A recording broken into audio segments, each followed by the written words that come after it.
Well, thank you. Thanks to all three of you. And again, welcome to the family and friends. We now move to standard questions, which are required of all civilian nominees. And so if you'll each turn your mics on and answer audibly.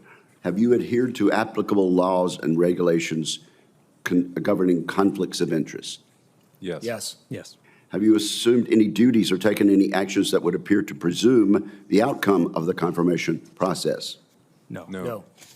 Exercising our legislative and oversight responsibilities makes it important that this committee, its subcommittees, and other appropriate committees of Congress receive testimony, briefings, reports, records, and other information from the executive branch on a timely basis. Do you agree, if confirmed, to appear and testify before this committee when requested? Yes. Yes. Do you agree to provide records, documents, and electronic communications in a timely manner when requested by this committee, its subcommittees, or other appropriate committees of Congress, and to consult with the requester regarding the basis for any good faith delay or denial in providing such records? Yes. Yes. Will you ensure that your staff complies with deadlines established by this committee for the production of reports, records, and other information, including timely responding to hearing questions for the record? Yes. Yes. Will you cooperate in providing witnesses and briefers in response to congressional requests? Yes. Yes.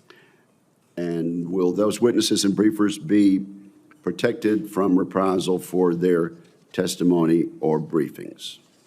Yes. Yes. Thank you very much. And now we will move to questions by individual members of the committee, and I'll begin.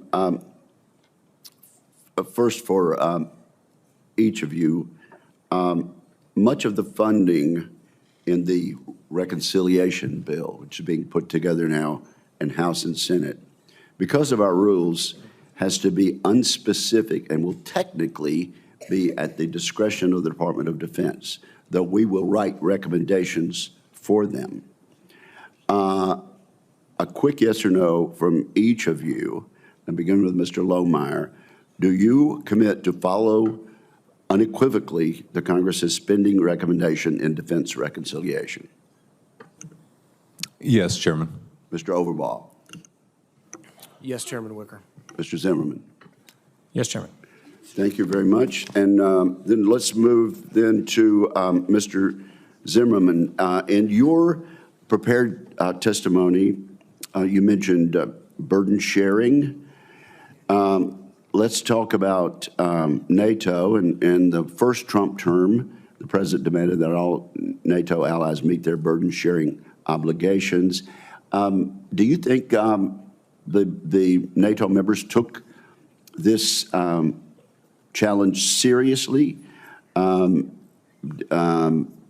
It seems that they are reversing nearly 2 decades of decline. Do you believe this spending marks a renewed commitment on the part of our NATO allies to burden sharing, Mr. Zimmerman?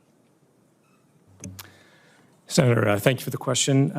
NATO is a very important alliance. That U.S. commitments there are grave and serious. I do think there's general consensus that the alliance has to adapt. You mentioned very appropriately in your opening remarks a threat environment where our adversaries are colluding and collaborating even more and more, underscoring the need for strong alliances and partnerships and greater burden sharing. I think there is reason to be encouraged by actions that some NATO members have taken to take greater ownership of their security needs and be alliance partners. I think the administration has identified a need, an urgent need, for that process to accelerate. Okay, and one other thing, and I'm glad to hear you come down strongly on behalf of our participation in this very important NATO alliance. As far as I know, we do not yet have a Deputy Assistant Secretary of Defense, DASD, for NATO. Will you commit to filling this position at the earliest opportunity? Senator, to the extent I can manage that, I commit. Okay, and do you agree it would be very important for that to be filled based on your earlier testimony? Senator, the NATO alliance is a very important alliance. Okay, thank you very much. Let me go back to Mr. Lohmeyer. And let me choose my words here. As the Department of the Air Force makes major basing decisions, currently including platforms and mission sets like F-15EX, KC-46, and Space Control, and very soon, the future CCA, and the F-47 support infrastructure. Many of us on the committee remain concerned about the consistency, fairness, and transparency of the process. Mr. Lohmeyer, are you aware that in the FY25 NDAA, which was passed by the Congress and signed into law by the President, we prohibited programmatic basing decisions or programmatic sole source basing decisions? Are you aware of that? Yes, Senator. And if confirmed, will you commit to upholding this law? Yes, Senator, I am committed to upholding the law in every respect if I'm confirmed. Okay, well, and let me just say how you do this is going to be very important. There are strategic imperatives and objective criteria that should be paramount rather than political considerations. And frankly, I'm going to say this, after the politicization of the Space Command headquarters basing decision, do you think we've got some confidence rebuilding to do? And what specifically will you do to restore confidence that this is being called according to statute and called by the numbers?